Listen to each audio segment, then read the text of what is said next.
Good morning, everyone. Jan Fursden here with Fursden House. It's been a long time since I have been here with you, and an even longer time since I've created a journal. But I've actually finished a journal. Several months ago, I had some friends over, and one of the ladies, Kathie, had made this one journal, and this is it.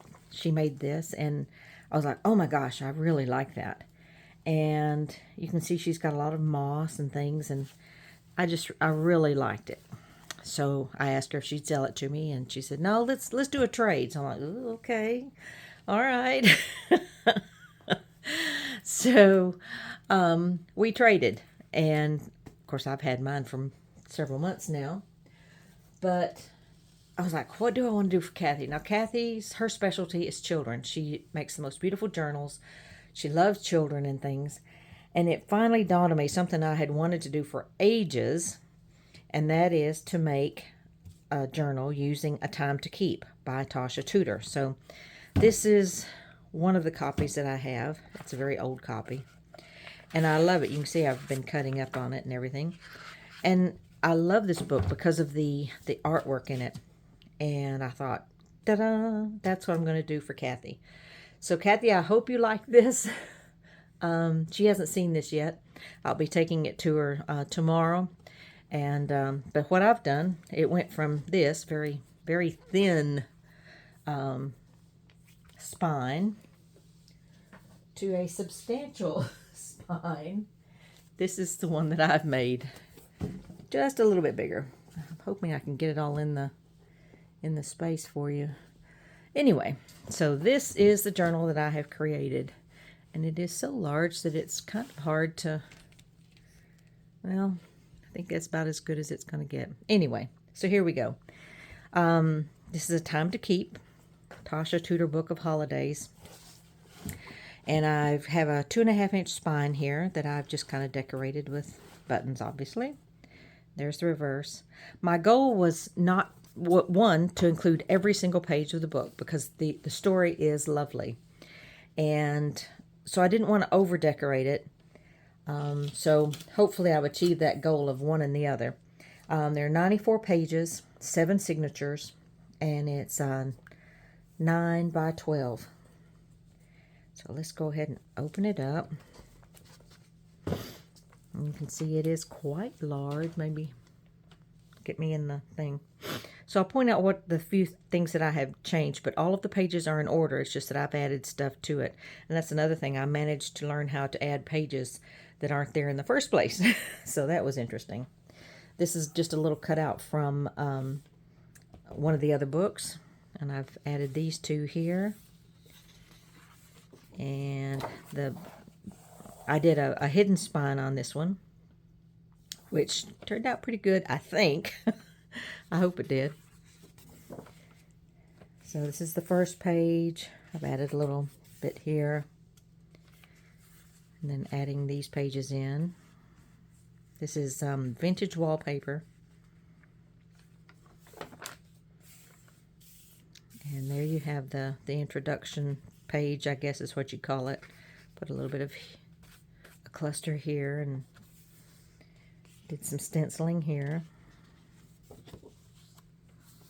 This was just where it talked about where it, you know, what year it was made and so on and so forth. Kind of boring stuff, so I just covered it up. So there's lots of journal space if you want to use it.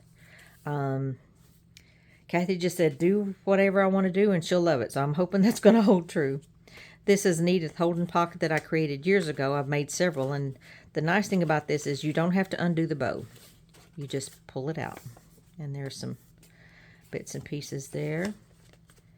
And you just raise it up and put it in. So there's that. And then I've added this beautiful card. I got this in England.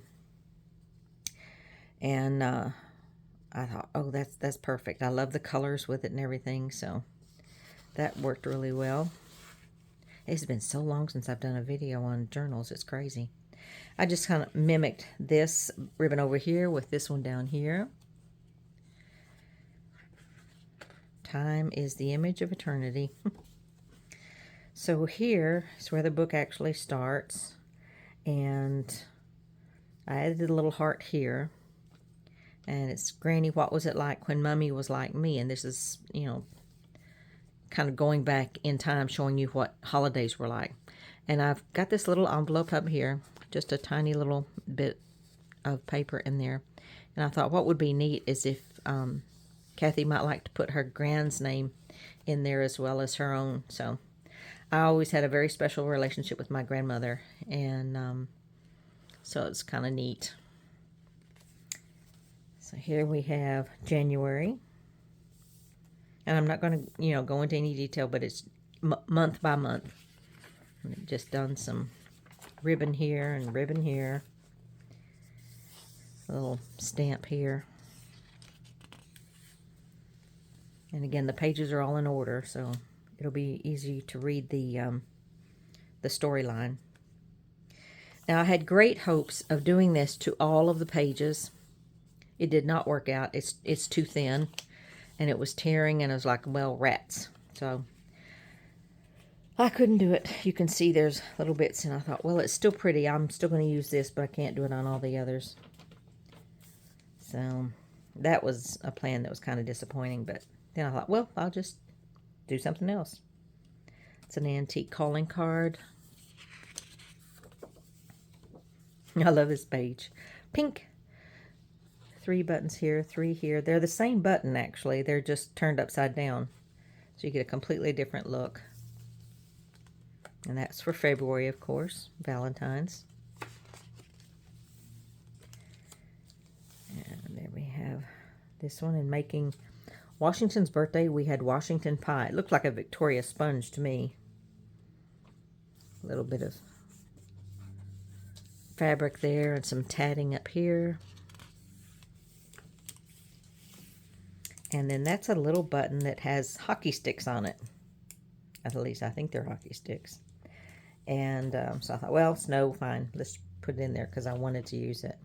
I thought it'd be neat.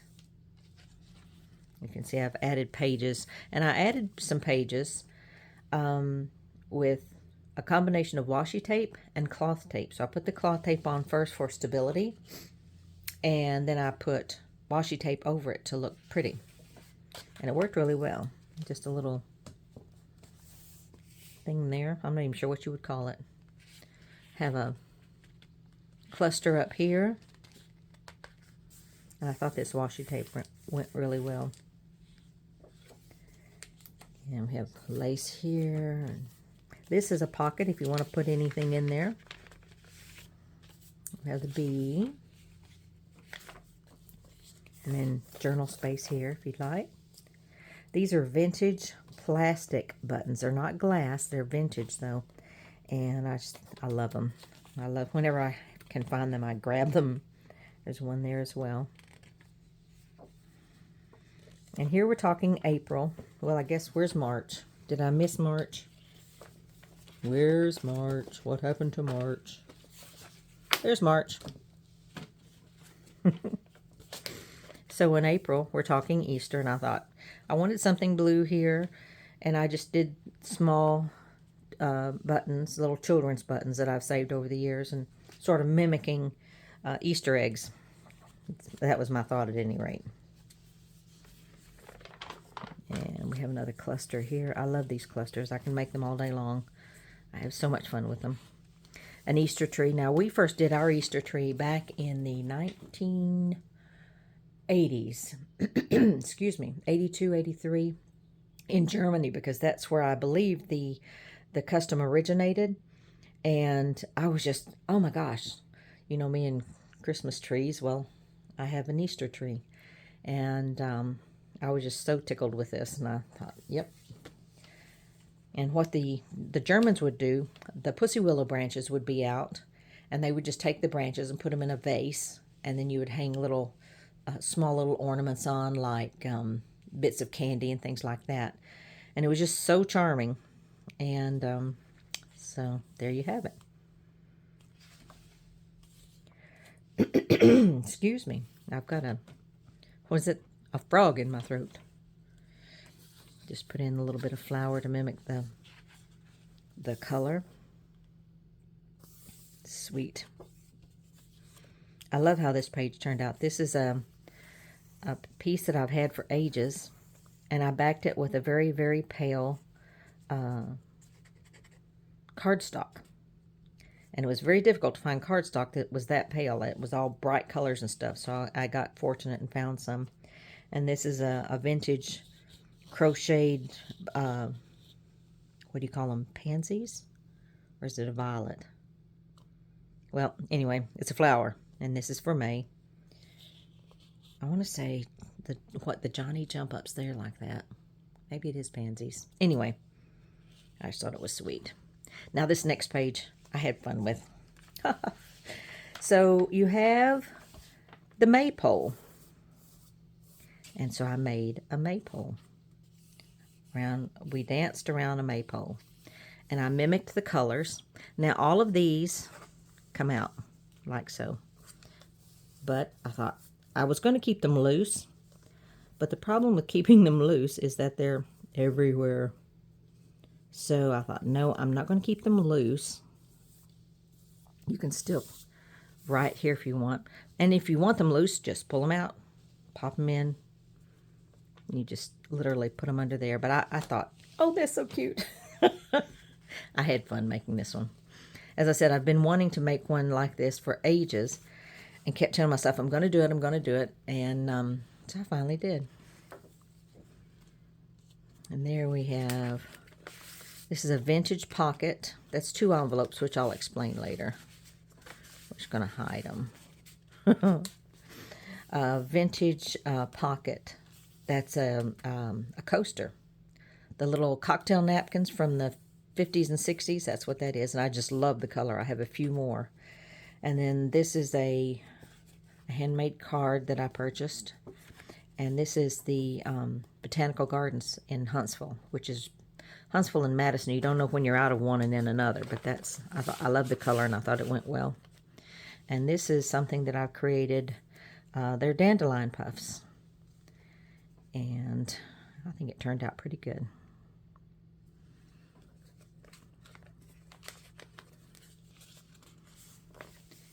And here we have the next step. And then I saved the original spine and just made a bookmark out of it. So I thought that was kind of cool. More stenciling here. And I added the ribbon here. And it's a beautiful story. And I love her artwork. And again, trying not to add too much to it. All I could do with this page, I added these 3. I was like, yep, that's all it needs. And then here we are in July, and I have 2 cards, or postcards. Edith Holden. Got that. And then I've done a little pocket of, these are orchid petals. And that's a little vintage trim that I had from my grandparents, for my grandmother. On my father's side, they had all of these pillowcases that they edged in all of this crochet, and I cannot crochet, so I've saved all of that, and I use it every now and then. And this, and we've got ribbon here.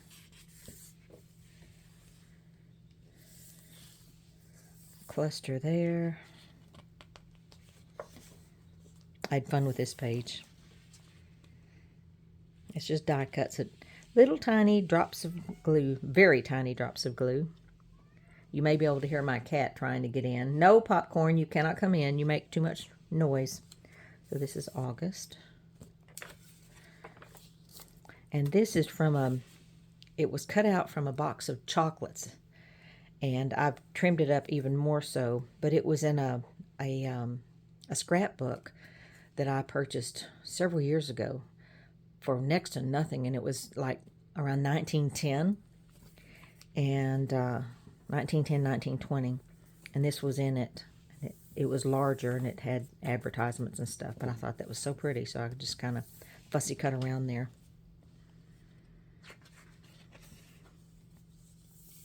Beautiful page. I didn't make any changes to it. It's just too pretty.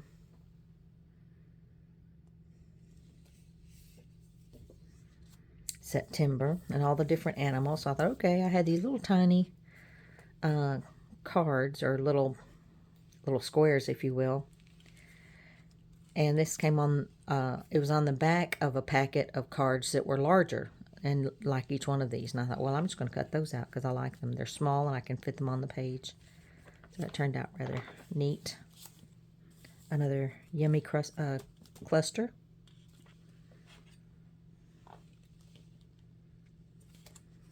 I've just added the corners. This is some old lace that I recently purchased. Again, next to nothing. I don't like paying much for my things. I like to go on the hunt and get good deals and stuff. They were practically giving this away, and it's at least 50 years old, maybe longer. And of course the bee. I love bees. Now this next one is a little bit of a departure, but it's celebrating Halloween. And my idea was to do what we did in Halloween when I was a kid, and that was to make everything. And you didn't have templates. I'm warning you ahead of time. There are no templates used in this next page. But we made all of our decorations, and so that's what I did with this page. So don't laugh. But this, no templates, just freehand drawing it. The little bats. I did have little eyes, little black beaded eyes. I thought that was kind of cool. And then, of course, my little ghosts. That was fun to make and get them to lay down. So I was going to leave it blank, but I thought, no, you have to have little ghosts. So I made little ghosts. But again, we made our own decorations when I was little. Well, gosh, when I was a teenager, she would make, my mom's an excellent artist. And she made this beautiful witch that she had carved out. I still have it. And it's just amazing. And no, she didn't use a template. Beautiful page. Here we are in November. This is one of my cards that I've done oh, come on, brain. Texas Bluebonnets. I'm not going to take it out, but it's a card you can write on the back. And it says what it is on the back. And then this beautiful postcard, which I thought was just perfect for this. And this, I have to tell you, Kathy, I found this this button at least 6 months ago, maybe even a year. And I put it aside because I thought, whatever it is, I have to give that to Kathy. And, of course, by the time I would meet Kathy, I'd forgotten about the button or left it at home or whatever. So finally, I get the button to you. And it's a little drum. And I thought, oh, my gosh, how cool is that? So, anyway, Kathy, the drum is now yours. And here I just done a flap here, so you can just raise that up, write all you want, or even put pictures in if you want. These are, let's see, what I call them. Well, do I have my glasses? Creeping Speedwell. That's what it is. Now, I got this idea from Mrs. Cog. And I thought it was just the neatest thing. But you cut out the little leaf patterns. And, of course, you use that for decoration. And then you put a little tiny flower in and put acetate on behind it. And I thought, oh, my gosh, that's so cool. And I'm not sure if I've ever used that before, but I've had these made for some time. Or another one. And I used Baby's Breath. But this one, I wanted to try and catch these little flowers because these are in our garden. And, again, it's Creeping Speedwell. Needs a prettier name there, and it's a mass of little purple flowers, and they don't last a long time, maybe a couple of weeks, 3 weeks, maybe 4 weeks, but then they're gone. But it is a perennial, so it keeps coming back. So I had fun with that. December. I've just added some ribbon here and this. I've had this ribbon, I'm not even sure where I found it, and I love it, and I don't have much left, but I thought, well, perfect time to use some of it. So I did a little bit of stenciling here. These were so much fun to put down. It's a die cut, and all those little tiny, tiny, tiny dots of glue. It was just terribly exciting. But it looked good, and I thought, you know, that's what I wanted, was something special. So, looks like a little forest of evergreens. Here we have a cluster here. The creche there, isn't it beautiful? And this is just a little pocket. It's a Christmas bag, and it just sits up, and inside are two Christmas cards. They're blank, so you can use them to journal with, or if you want to send them to someone. Aren't they sweet? Then that's what the two envelopes are in the package in the beginning, and it just kind of folds up. There you have that. Beautiful scene. And that's a rose that I did. But decoupage on it, that's what it was, decoupage and glue. And I just added this up here. And that's how it was when your mother was a little girl. Another card here. And then I just created, this is a die cut of a window, and I just put a Christmas card behind it. Anything here. And then that's the, I think that turned out really well. I'm very pleased with that. And then that's just my Maker's Mark thing. And that is it. So Kathy, I hope you enjoy, excuse me, I hope you enjoy it. I got choked up. I hope you enjoy it. Because your journal is just fabulous. I love it. And I thank you so much for doing that. Thank you very much, everyone. It's a beautiful spring day, although the rain is threatening, but it's still beautiful. And all the flowers are in bloom. So I hope you all have a blessed day. Take care. Bye-bye.